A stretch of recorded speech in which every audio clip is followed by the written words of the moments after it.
Hey, this is the C&D channel. I'm Chris, and this is MMA for you. I'm going to be doing my UFC 148 post-fight analysis.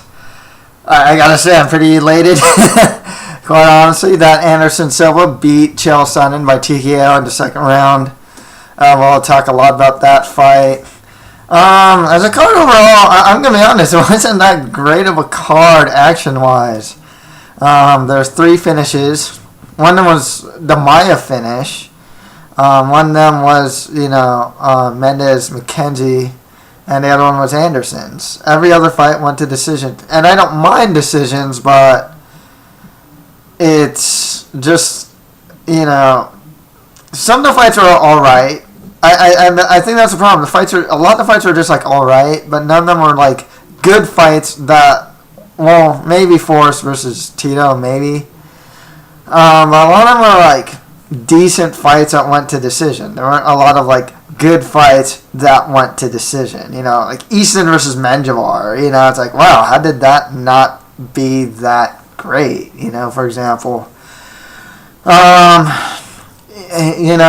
Let's just get right to it, I guess. Anderson Silva beat Sonnen by TKO in the second round. It's very scary. It was a very scary first round for Anderson Silva. He got taken down pretty early, got controlled, got mounted even. He seemed pretty calm, though, which is very weird. And then there's something really telling in between rounds. His corner said, hey, now that you're warmed up, let's get to it, or something to that nature. It was weird because he made a fight adjustment. He defended the takedown. He still fought it with his hands down, and he managed to wobble Sonnen. Sonnen, I think he actually tagged Sonnen. Sonnen goes for a spinning back fist and just flops on his ass. I mean, seriously, If you actually look, I've been looking at GIFs of this, and he kind of looks at Anderson and is just like, oh, fuck, you know what I mean? It's just one of those. It was pretty cool. Knee to the body, ground and pound. I think he manages to get up and gets dropped again, and then get ground and pound, and it was all done. In the second round, and it's like after Anderson just looks like it was going to be a repeat of the first fight. It was like, whoa, what happened? I mean, it was cool. Anderson made a mid-fight adjustment, which is really good. He went from no takedown defense in the first round to great takedown defense in the second round. I mean, the whole sequence that ended the fight, I'd say the last 30 seconds, was beautiful. I mean, it was just I think somewhere in there he hit him. He was against Gage, he hit him. Sonnen goes for kind of a desperation spinning back fist. And then honestly, the way he fell was very kind of reminiscent of Lesnar versus Velasquez, of just spinning out of control because he was so discombobulated, And then that knee, subsequent ground and pound. Oh yeah, so yeah, that's the thing, my catchphrase. That's the thing. It's hard to say where both these guys go from here. Sonnen still has money fights. He can fight Vitor, maybe another fight with Bisbing. If Lombard wins, Lombard can get up there. The winner of Munoz versus Weidman, versus Sonnen. It's not a huge selection for him, though, to be perfectly honest. Honestly, in my opinion, Chelsea will probably move up to 205. I mean, Rich Franklin's another one that Sonnen can fight. But yeah, he's kind of in that John Fitch territory right now. Where it's it's gonna be hard for him to get another fight. He also, I was talking to my brother about this. It's he just lost in a way that was just so. It was kind of embarrassing with the spinning back fist, and it was just so decisive. It's so okay, Anderson has your number. What do you say? After you watch this fight, it's he got beaten in the second round pretty bad. It was like pretty spectacular, but like he lost in a way that just, like in the first fight, he lost in a way that still made him look good. He won first 4 rounds, almost won up to the 5th round. This time, he looked good in the first round, but he got killed in the second. I mean, it was like, wow, he didn't really look great in a loss to the point where it's like, I don't think people really want to see a third fight between these guys. I think Sonnen to 205 makes a lot of sense. The division in 205 needs some new top guys, too. Sonnen would be good. There's a lot of fights for him. Shogun, Machida, Bader, Phil Davis, Gustafson, Evans. Speaking of Evans, though, I read a tweet that like he's interested in fighting Anderson. Now would be the time because honestly, Hector Lombard, if he beats Bosch, maybe he gets a title shot. It's not that interesting of a fight, to be honest. The winner of Munoz versus Weidman, not too interesting yet. Weidman is still relatively new in the sport. Striking still needs a lot of work. His ground game's awesome. It's probably better than Chael in the ground. Maybe even a better or just as good wrestler. But the fact of the matter is, I think he'd get beaten enough in the stand-up pretty easily. And Munoz, I like Munoz. He's definitely come a long way, to being, he's a top 10, arguably top 5 middleweight, But quite honestly, he's not very interesting of an opponent for Anderson. A lot of people want to see Jones, Anderson, Silva. I don't care for it, to be honest. If it happens, cool. I actually think John Jones would win. I think that would be the super fight. But for one, I don't want to get excited for it because it was like the last fight I can even imagine happening. I think they're friends with each other. I just can't see it happening. Like it's so far and away, Can't see it happening. Maybe GSP Anderson, that'd be cool, Like I said, honestly, if Rashad wants to move down to 185 and fight Anderson, that would be cool because I can't think of a lot of good options for Anderson outside of moving up to 205. But even then, it'd be cool if we moved to 205, but it kind of sucks for the middleweight division. That's the thing. Awesome fight. I gotta wonder what happened if Sonnen didn't do the spinning, back fist. If the fight would have changed dramatically or not. The knee to the ground. The replay shows that it hit his chest/solar plex area. It didn't hit his face. So you can't say he threw an illegal strike or anything like that. The camera doesn't lie. So yeah, Anderson, best fighter on the planet. I don't know what else to say. I was worried about him in the first round. Everyone in the room that was watching the fight with me was worried, but when the second round came, defended the takedowns, everyone was breathing a sigh of relief. Then when the finishing sequence happened, it was just everyone's elated. It was awesome. Yeah, next fight I thought Forrest Griffin beat Tito Ortiz by unanimous decision. Oh yeah. Geez, I should have said I got 6 out of 11 fights correct today. I missed Maia versus Kim, Easton Menjivar, Habib Tebow, Roller Alessio, and Oliveira Esquerdo. I got all the other ones correct. Okay, so this was a cool fight. I think in the sense that it's exciting because of Tito. There's so much emotional investment in the guy that even if his fights aren't that good, you want to see him win. You want to see him doing well. I think Forrest to win. I was cheering for Tito. He dropped him a couple times too. But he slow. his cardio was just failing him bad, you know. I was actually under the impression that Tito would be strong in the first round and look really bad in round 2 and 3. Which is funny because in this fight, Forrest won rounds 1 and 2, and Tito easily won round 3. Very odd that Forrest Griffin ran out of the cage. I don't know why he did that exactly. This is very odd. The interview thing was kind of funny. I thought, you know, everyone in the room got a laugh. One journalist did point out, though, it's like, man, it's Tito's last fight. Don't let his final moments be about Forrest Griffin's antics, you know. I respect that, you know. I think that makes sense. You know, so yeah, it's Tito's last fight. He looks slow.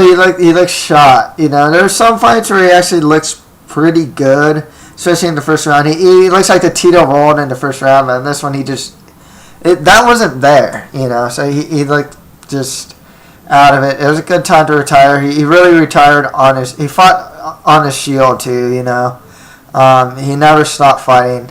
Griffin, you know, just beat him for the punch. He just had the better conditioning. I don't really know what Griffin does these days, you know. His motivation, I don't know if it's there.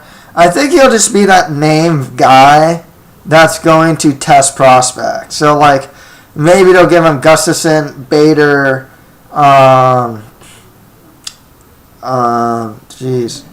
Bader, Phil Davis, or Glover Teixeira, you know. Because I don't know what else Forrest's role in the UFC could be. I mean, you know, I can't think of too many top guys he can fight that he hasn't already fought, for one. You know, I guess he can fight Machida, you know, or something. He hasn't fought him. But he's fought just about everyone else. So, I mean, if he does come back, yeah, I just see him probably fighting one of those guys. He could fight a guy like a Nogueira or a Thiago Silva maybe, but otherwise, I think he'd just be best used fighting prospects at this point. You know, kind of like that gatekeeper guy. But honestly, you know, you look at his skill set here. You know, I mean, he doesn't have that top flight skill anymore. It's not there. The heart's still there, you know, but the motivation, you know. He'll always have heart for days in the cage, but his motivation doesn't seem there. He's just relatively a slow fighter, too, you know. So, yeah, I think he'd be best served in that regard, to be honest with you. Yeah. Next fight after that, Kung Lee beat Patrick Cote by unanimous decision. This is honestly Kung Lee's best. I think this is like Lee's best win that he can get. You know, it's like Krokop beating like Pat Barry. You know, it's like he's not gonna get a better win than this. You know, Cote, you know, he's a good fighter. You know, UFC caliber. He looked like crap here, though. I mean, not crap. No. He looked. What I said is a lot of the stuff that Cote was doing, especially in the stand up, was very rudimentary. That was one of my issues. It was just kind of like the same punches. He didn't seem like... He just seemed very average, you know, just an average boxer slash kickboxer, you know, but nothing great, you know, just UFC caliber, and that's it, you know, but he didn't look that good. The only times he really looked that good was when he was brawling with Lee, and that's actually in the predictions. That was actually one of my concerns. You don't want to go into you don't want to get into that like brawl, you know, that range where he can throw his hooks, and that's where Lee was in most trouble. Lee's cardio looks pretty bad, to be honest. I picked him to win, and he won, so it's cool. It's nice to see him kind of use his wrestling to grind out the final minutes of the fight. I like Lee. He's fun to watch. I like, you know, he does all those cool kicks, fights at range. He's a really fun fighter. The funny thing is, though, after I saw this fight, I could not think of a single guy he could fight that would be like a good matchup for him. I assume he's probably going to fight a top guy, but I think most top 10 guys destroys him. Even on the undercard, Costa Philippou beat Fukuda. I think Philippou would wreck him. I think a lot of guys would wreck him, and they don't have that guy. Maybe a Bisping. I think that would be kind of cool, but I think Bisping would win. But, you need that guy that has some name value. And Cote, yeah, he doesn't have the greatest name value, but he did fight for the title once. He is somewhat recognizable, and he's a good stylistic matchup for Lee. So that's the thing. You need that guy that'll primarily stand with Kung Lee, who isn't going to be this, major threat to him either, I guess Bisping would work. I think Belcher would destroy him. I think Sonnen would grind him out. I think Vitor would destroy him. I think Rich Franklin would beat him. So there's just not a lot of guys. I think Bisping will beat him. I just think Lee might have the best chance against him. I think Bisping would maybe even put him away, to be honest. Because Bisping has really good output and work rate, so he might actually just put him away. So, yeah, it's really hard to think of an opponent for Lee, to be honest. So, to Cote, with him, he just looks like a mid to lower tier guy, to be honest. Next right after that, Damian Maia was successful in his welterweight debut as he beat Dong Hyun Kim by TKO. It was an injury in the first round. Okay, we didn't get to see a lot with this fight, except one thing I was really happy was Maia abandoned any thought of boxing, and he did what he used to do to all his opponents. Rush out the guy, relentlessly go for the takedown, or else get the back, and just be glue about it, about getting this takedown. That's how he beat Sonnen the first time. He was just relentless. He would just block punches and just eat punches to get in there, to get into clinch and takedown range. That's the Maia I want to see. Even if he wasn't successful in getting the takedown, I mean, that's the guy I want to see because that's his strength. That's Maia's strength. It's the grappling. And, some of it, even his clinch, his clinch is actually pretty strong.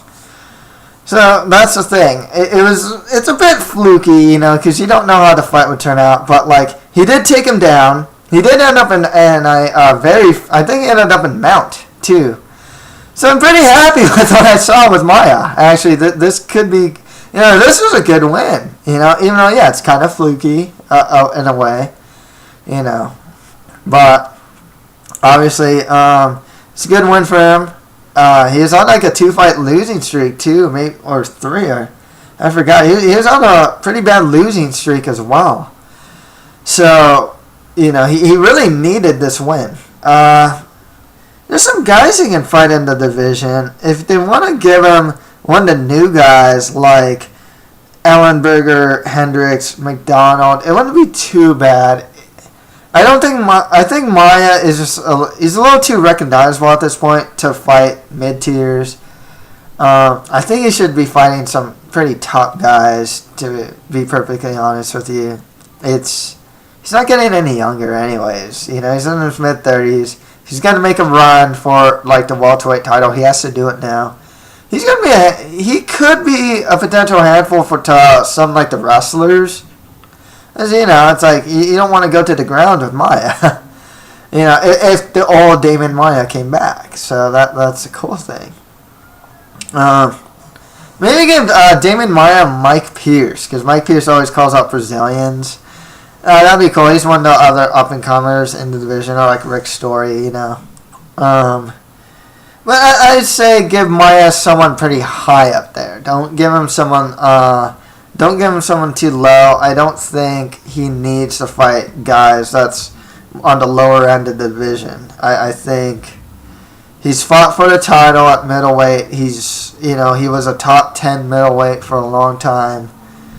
I think by cutting to welterweight, you kind of have to place that on him and his age. Dude, he's in his mid-30s now. that he should be fighting top guys, kind of right out the gate. And Kim was already a pretty tough opponent, With Kim, really, he is just, he gets to a certain point, but he just can't pass a certain point. He cannot. He doesn't have. I think his best win right now is what, like Nate Diaz, or like pretty much. There's a certain point or a certain level of welterweight that he just can't beat. I mean, we don't know how this fight would play out, but it's kind of like back to the drawing board. He can beat the Sean Pearsons of the world, Amir Sadalas. There's guys he can beat pretty handily, to be honest. So that's why I don't really want to see him fight guys like that. Maybe give him like a Mike Pyle, he's coming off a win, or someone like that, or an Ebersol or something like that. Someone like kind of high up there, but not like super high. Not like top 10. That's probably what I'll give him.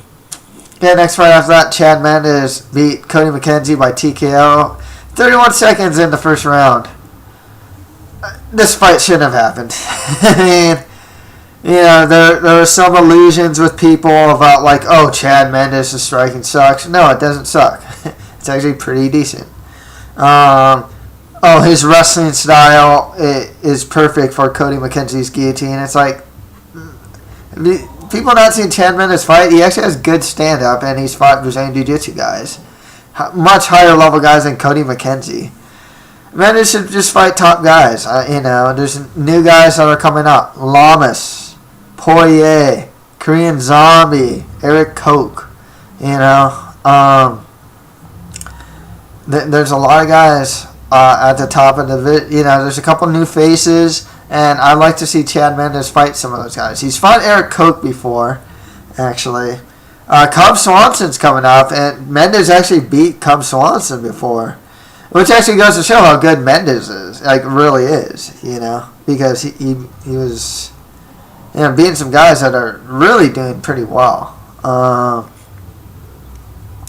He should fight some more top guys. With McKenzie, I like the guy. I'll always say this: I like the guy. He's not UFC caliber.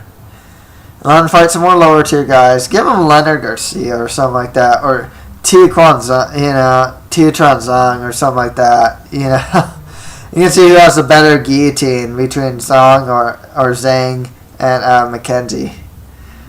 Okay, next right after that, Mike Easton beat Ivan Menjivar by unanimous decision. Very, considering that they're 135ers, I've seen good fights from both these guys. Not a great fight from these guys. It's primarily stand-up. Easton would lead. Menjivar would follow. I guess, Menjivar's kind of MO is just following what, reacting to what the other guy does. And that's one of his biggest problems. The only problem is just like, there wasn't a lot of output from these guys, especially from Menjivar. Just in general, there just wasn't a lot of output from these guys, from like 135ers too. They seemed like they could have gone some extra rounds if they wanted to, but it was just, maybe they just respected each other too much. Easton, he has good boxing, that's for sure. I don't think he uses like all of his tools in MMA well though. This fight kind of shows me that as well. He's a good fighter. He's a prospect to look out for at 135. I don't think he's showing us his best though, and that's why I picked against him. And I hate beating him up like this, but this is analysis, this is in hindsight. That's the thing with Easton. I don't always think he's showing us like his best, especially his like wrestling, his ground game. He has good boxing, pretty good counter strikes. But yeah, I'm curious to see where he'll go next at 135. If they want to give him something like a Michael McDonald, that'd actually be pretty cool. I think he's ready for that. He should definitely be fighting guys up there in the division. Wineland, that'd be another cool one. Easton versus Eddie Wineland. with Menjivar, it's just back to the drawing board with this guy, you know. Let him fight the John Alberts and Nick Paces of the world. You know, probably beat those guys. But yeah, there's some cool fights for Easton at least. Pickett's another one too. That'd be really cool. So I think there's some good fights for Easton out there. Okay, on to the prelims. Melvin Gallard beat Fabricio Comoy by unanimous decision. Okay, there's two ways that you can look at this. It's like Melvin fought smart, which is good. The only problem is, like, considering that, like, I think, considering that the prelims were kind of lackluster, you're hoping that the final fight of the prelims would be, you know, a little more exciting. But, you know, Gallard fought a smart fight. He picked his shots. He managed to get out of bad situations. When he was taken down, he tried to get back to his feet. The butt scoot that I mentioned, putting his back against a cage. It's something he always does. And he does it really well. So, I liked what I saw from him. You know, he's just fighting a much more disciplined fight. But not like a tepid fight like against Jamie Stevens, you know. So that was good for him. I think he really needs this win too. He had 2 losses in a row. And I think he just really needed a win like this. After this, it's tough to say who he should fight, you know. I guess he could fight Khabib, maybe, who won. Or, I can't really think of... I mean, there's a lot of lightweights out there, but I think he's kind of high up there in a sense. You know, you can fight Paul Sass, maybe. Who else? I guess if you want to go up there, you can give him like a Gray Maynard, I suppose. Or, I can't even say there's some training partners. There's like Donald Cerrone. You can't really fight him. He's probably not going to fight Clay Guida. Maybe even a Pettis. You know, Pettis Gallard would be kind of cool. Can't think of good opponents for him at this moment. With Comoy's, his cardio kind of failed him around the third. His ground game's awesome. His ability to take the back's really good too. But, he's a good fighter, but he'll just fight more mid and lower tier of the division. And next right after that, Khabib Nurmagomedov beat Gleison Tebow by unanimous decision. Okay, there's something that was really odd about this fight, in the sense of like what Joe Rogan was looking at. It was like, and it's something I saw too, where like Khabib a lot of times was punching air a lot of times, and he was aggressive, but he was getting countered a lot of times, and it just kind of came across like those counters didn't really count because he was so aggressive and pushing forward. You know, Khabib was attempting takedowns, but they were getting stuffed. So, in a sense, I can see where... But the other thing is with Khabib, he was actually connecting with a couple of strikes as well. But for a lot of times, what I saw too, he really was punching air a lot of times. He's going to be a handful for a lot of guys, though. He's really aggressive, man. He just goes forward, wings punches, bad. I mean, he's huge for the weight class, and he's aggressive about getting that takedown. Like, I'd have to watch the fight again because I actually had to fight for Tebow, and I'm not saying that because like I picked him to win. It's just because I thought Tebow was getting the better counters. You know, I remember he shot in and got kneed. I remember he threw some wild punches and would just get countered. You know, flush. So in a sense, I saw Khabib like punch air a lot of times, go for a takedown but was unsuccessful, but still won on what looked like aggression in a sense. I'd have to watch the fight again because I do remember that Khabib did get some punches on Tebow though.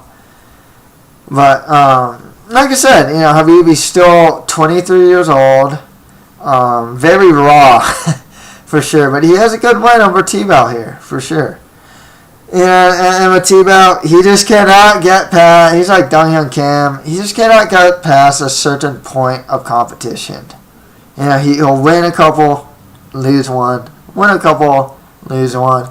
And it seems like he's starting to put things together. Striking looks pretty good. He always had good wrestling, strong takedown defense, good top control. He very strong guy too. But it's just for some reason. And Tebow is actually one of my examples of why, like, people, like, are saying, like, oh, everyone's cutting weight. They should do same-day weigh-ins, or, like, it's, like, as if it's some sort of unfair advantage that, like, Tebow, or, like, that people are cutting so much weight now. Well, yeah, Tebow's huge for the weight class. He's probably cutting, like, from 180 or 190 even. I don't know. Just, he's cutting a lot, But he's not winning. That's the thing. I think it sometimes gets a little overemphasized about weight cutting, because at the end of the day, Tebow's huge, but he's not winning fights. Cain Velasquez and Junior Dos Santos aren't the biggest heavyweights, but they're beating all the 265 ones. That's the thing. Next fight after that, Philippou beat Ricky Fukuda by unanimous decision. I'm pretty high on Philippou as a prospect. I like his boxing. Showing some of the replays, I remember some of the flurries that Fukuda would throw. And, if I didn't see the replays, I wouldn't have known that Philippou was actually slipping and blocking most of his punches. He would, like, punch, slip, and not get hit on the counter. It was really good. I really like what I see from Philippou. Improved takedown defense, good hands, good defensively with his head movement. He didn't even just pick and block too. I really like what I see from the guy. I'd like him to get a step up in competition, to be honest with you. I think, I can't really think of, like, the good game. But he has, like, 3 in a row now. I think he should get, like, a big fight, I'm just high on the guy, A lot of people probably aren't as high on him as I am. But, I would like to see how he does. Well, I was going to say, like, a Belcher, but that might be pretty tough for him already. That'd be a pretty good fight, to be honest. Philippou versus Belcher. I think that'd be pretty cool. Maybe, if you want to test his ground game, the winner of Ed Herman versus Jake Shields, that'd be really good, actually. I would like that. But I definitely think Philippou should get a step up in competition. Fukuda, I like what I see from the guy. He has good stand-up. His wrestling's actually pretty good as well. But, there's just, just a certain point where I think, for one, he stands with his opponent a little too much. Should probably utilize his wrestling more. Should probably fight just more mid and, like, lower tiers of the division. And next right after that, Shane Roller beat John Alessio by unanimous decision. Roller managed to get the takedown and get some really dominant positions on Alessio. I was actually impressed with Roller's mount and back control. Very good. Good stuff from him, I must admit. His stand-up still needs a lot of work. The guy gets hit a good amount of times. Pretty clean, too. And he gets dropped a lot. So, he's still a work in progress. But his wrestling, his overall strength and clinch game are solid. His ground game, his top control is just nasty. The only problem is, he fights a lot of wrestlers too. He couldn't beat, like, Michael Johnson. He couldn't beat Melvin Gallard. So it's like, it seems like he's only gonna go so far, and he's already, like, 32. So it's tough to say. I think he should fight another lower to mid tier guy in the division. Maybe even Bocek. That'd be a pretty interesting fight. And Bocek's actually getting pretty high up there too. With Alessio, I just hope he can get his first win in the UFC, because I hope they don't cut him either. I like the guy. He's a solid veteran. He has a solid enough skill set. He's in bad positions but doesn't get finished. I just want to see him get his first win in the UFC. And finally, Rafaela Tractor Oliveira beat Yoslandi Esquerdo. The story of the fight really was just the takedown to side mount, Esquerdo's still a prospect. He he's actually not too bad defensively on the ground. And it's, he's really working from the bottom. His cardio looks pretty good considering how bad of positions he's in too. And he's in side mountain and he's still fighting, to get out of it a lot of times. And he doesn't seem overly winded or anything. So I think he's still a good prospect. His striking's just crisp. His left hand is nasty. But there's just going to have a lot of guys like Oliveira, who's not even the best wrestler. Madadi, managed to finish Escuero, There's just a lot of guys that's going to take him down. They're going to, a lot of people, I think Madadi did this too. They duck under the left and manage to get the takedown. I mean, it's just one of those things. It's like they time the left hand and, just go for that takedown. Oliveira, he's probably going to get cut if he lost. And Escuero might actually get cut as well. I just said let them both fight lower to mid-tier guys in the division. Okay, that's pretty much it for my UFC 148 post-fight analysis. If you have any comments, just leave them below. That's it for MMA for you. Thank you guys very much.